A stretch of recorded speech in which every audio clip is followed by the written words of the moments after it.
এইবার রিক্স বেশি কেন বলতে পানিটা গোল হয়ে এখানে ঘুরায়।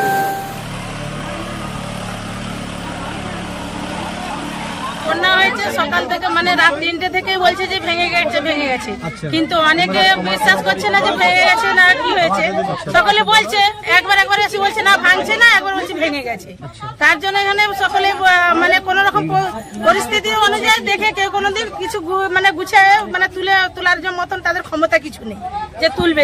যখন শুনলেন যে ভেঙে গেছে, জল ঢোকা শুরু হয়েছে, কি মনে হয়েছিল, কি করবেন তখন কি করবে? তখন মানে ঘুমন্ত অবস্থায় হাঁটাচাকা হয়ে 2-3টের সময় মানুষেরা 2-3টের সময় মানুষের আর কি অবস্থা থাকবে তখন? কোন মানে এখনো কোনো সরকারি তরফে কোনো সরকারি তরফ থেকে কিছুই মানুষরা পাচ্ছে না।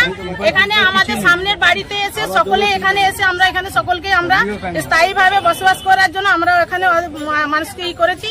আর মানে বাচ্চা যে সব আছে তাদের এখনো পর্যন্ত কোনো জলের বা টিফিনের কোনো ব্যবস্থা করছে না, প্রশাসন থেকেও করছে না, আর পৌরসভা থেকেও করছে না, কোনো জায়গা থেকেই করছে না। কোনো ত্রাণ শিবিরের ব্যবস্থা না, কোনো কিছুই করছে না। এখানে যে জলের ব্যবস্থাও করছে না, কোনো কিছু করছে না। কাউন্সিলরকে 14 নম্বর ওয়ার্ডের বলা হয়েছে, কোনো গুরুত্ব দেয় না। অপরন্ত ভাইস চেয়ারম্যান সমীর মহাপাত্র স্ত্রীকে বলা হয়েছে যে এইভাবে আমরা পরিস্থিতি আছি। উনি বলেছে যে আপনার 16 নম্বর ওয়ার্ডের সেই কি নামটা ভুলে যাচ্ছি, জাহের তাকে বলুন, আমরা খবর দিচ্ছি, উনি সব ব্যবস্থা করে দিবে। তা সত্ত্বেও ওখানে ব্যবস্থা কিছু পাই না আমরা। তা সত্ত্বেও আমি সমীরকে বললাম বা আপনার 4 নম্বর ওয়ার্ডের ওনার লোক ধরে বলছে যে আমরা ব্যবস্থা কিছু স্থায়ী করে দেবো, তাও কিছু করে দিচ্ছে না। কোন রকম জলের ব্যবস্থাটা, বাচ্চাদের জন্য খাবারের ব্যবস্থাটা এইটুকু করার জন্য আমরা এতটাই আমরাই চাচ্ছি যে মেঘের যে অবস্থা হয়ে রয়েছে তার জন্য কিছু তিরপলেরও ব্যবস্থা করার জন্য আমরা অনুরোধ করছি। চলে গেল 14 নম্বর ওয়ার্ড কাউন্সিলর, উনি রেখে চলে গেল। দেখুন আমাদের বাড়িতে কোনো এখনো জলের কোনো হচ্ছে না, কিন্তু জল ঢুকে যাবে, কোনো মুহূর্তে জল ঢুকে যাবে না। কিন্তু আমরা এত মানুষকে এখানে স্থায়ীভাবে কি করে আমরা আমাদের ওই শেরখানে ওই দিকে যা বাঁধটা ভেঙেছে 100 থেকে 150 ফুট প্রায় ভেঙে গিয়ে সমস্ত ঘর বাড়ি ডুবে গিয়েছে। যা কাঁচা ঘর ছিল সব ভেঙে পুড়ে গিয়েছে। প্রত্যেক বাড়িতে একতলা পর্যন্ত ছাদে জল ডুবেই আছে। এবার দ্বিতীয় তলা উপক্রম করবে। এই অবস্থাতে আমাদের এখান থেকে প্রশাসনের তরফ থেকে কোনো আমরা সুযোগ সুবিধা এখনো পর্যন্ত দেয়নি, বা ওদের কোনো কথাবার্তাও কোনো কিছু এখনো পর্যন্ত পাইনি। এই যে আমাদের মহিলারা রয়েছে, আমাদের কচিকাচা বাচ্চারা রয়েছে, এদের জলের ব্যবস্থা, খাওয়ার ব্যবস্থা, এদের সবকিছুর ব্যবস্থা কিছুই নেই। যে হ্যাঁ আমরা আসি, প্রশাসন আছি, আমরা করব, কিছু নেই। ভোটের সময় সবাই কোথায় বসবাস করছেন? সবাই বাঁধের উপর সবাই লাইন দিয়ে আস্তে আস্তে তো জল আস্তে আস্তে বাড়তে আছে, দেখতে পাচ্ছেন। এই পজিশনে আমরা রয়েছি, আতঙ্কের মধ্যে রয়েছে প্রত্যেকটা ব্যক্তি, প্রত্যেকটা মানুষ, প্রত্যেকটা বাচ্চা। এরপরে জল আরো বাড়লে এরপরে কোথায় যাবে নিশ্চিন্তা কিছু আছে? কোনো নিশ্চিন্তা নাই, ডুবে মরতে হবে এই অবস্থায় আছে।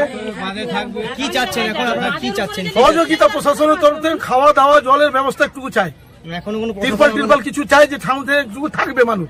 এই যে আবার আকাশে দেখছেন, হয়তো কোনো সময় বৃষ্টি নেমে যেতে পারে।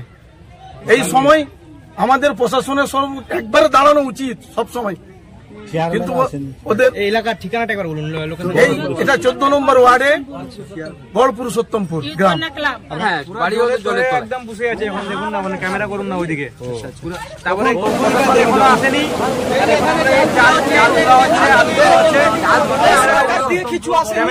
এখনো আপনারা সরকারি তরফ থেকে কোনো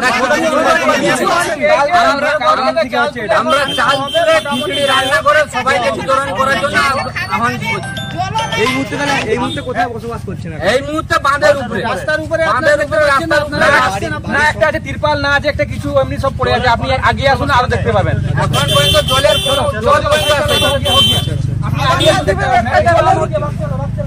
পাঁচশোড়া পৌরসভা 14 নম্বর 15 নম্বর ওয়ার্ড জলের তলায় আছে। সরকার থেকে কোনো অনুদান আসেনি। আমরা নিজেরা চাউল তুলে অনুদান করছি সবাইকে খাওয়া দাওয়ার জন্য, খিচুড়ির জন্য। কেন জল, তিরপাল সবাই বাঁধের উপরে থাকবে। কোনো অনুদান এখনো আমাদের এই মধ্যে এখনো পৌঁছায়নি। রাত থেকে তো হয়েছে, এখনো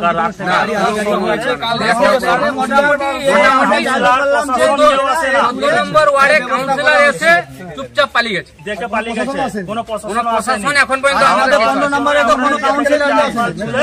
নিজে থেকে চাল ফাল তুলে খিচুড়ি ব্যবস্থা করছি। এখন তাহলে কোথায় বসবাস করছেন আপনারা?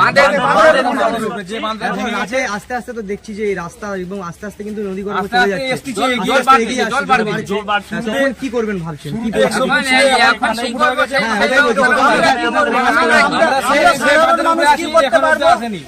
আমরা সাধারণ মানুষ কি করতে পারবো? আমাদের বিহার চেয়ারম্যান কিছু করতে পারবো? কি চাচ্ছেন? কি চাচ্ছেন?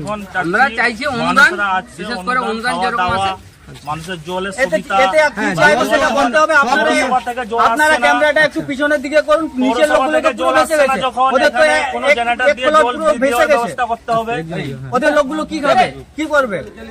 ওটা আমরা চিন্তা করতে হবে, ওটা সরকারকে চিন্তাধারা করতে হবে। আমরা তুলতেছি, এই যে ঘরে ঘরে এইসব তুলে আমরা যে এরকম আলু করতেছি পেঁয়াজ কেন? সবকিছু অনুদান তুলে আমরা খিচুড়ি রান্না করে লোককে, নিচের লোককে খাওয়াবো বলে খাওয়াবো, ওখানে নিয়ে যাবো, নিয়ে যাওয়ার জন্য সবাই সবাই বাড়িতে। মানে এই মুহূর্তে আপনারা সরকার থেকে কি চাচ্ছেন? এখন পর্যন্ত কিছু অনুদান সরকার থেকে আমরা অনুদান পাই। আমরা চাই আমাদের সুযোগ সুবিধা মোটামুটি জলের ব্যবস্থা, খাওয়ার ব্যবস্থা।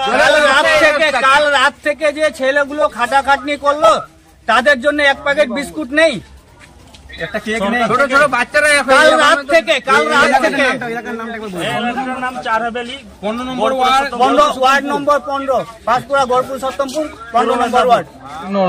অংশ জলমগ্ন হয়ে গেছে। এটা যেটা পাঁশকুড়া স্টেশন বাংলা মোড় রোড রয়েছে সেটাকে আমরা ট্রাফিকের জন্য বন্ধ করে দিয়েছি।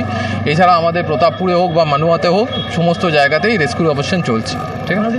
মৃত্যুর খবর আছে? না